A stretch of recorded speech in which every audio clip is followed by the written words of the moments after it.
Hola y bienvenidos a Módulo 2. So hopefully you've gone through the Module 1 and you submitted those first initial assignments, and now you're on to Module 2. So the readings and resources here, it actually is the same as what's in Module 2, but now we actually need to do them. So hopefully you have your book by now. Make sure you watch the videos. Make sure you listen here.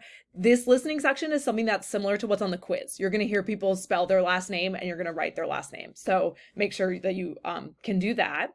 Okay, and then we have our assignments. So we have the homework packet. You have unlimited attempts. So just keep doing it until you get the grade that you want, and you can leave and come back into that. Remember that the homework packet that was posted in Module 1 is also due May 26th. So there's 2 homework packets due on May 26th.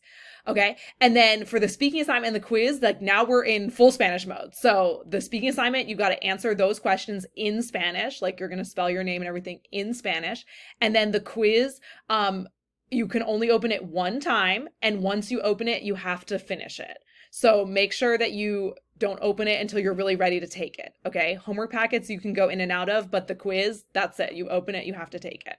Like I've said in all my other videos, remember that in order to establish your attendance in the online class, you must submit the modules 1 and 2 items by those due dates. Otherwise, the registrar will remove you from the course, okay? Again, even if you registered late for the class, it's not up to me. That is a hard deadline from the registrar's office. So make sure you get this stuff in on time, okay? Let me know if you have any questions y nos vemos pronto.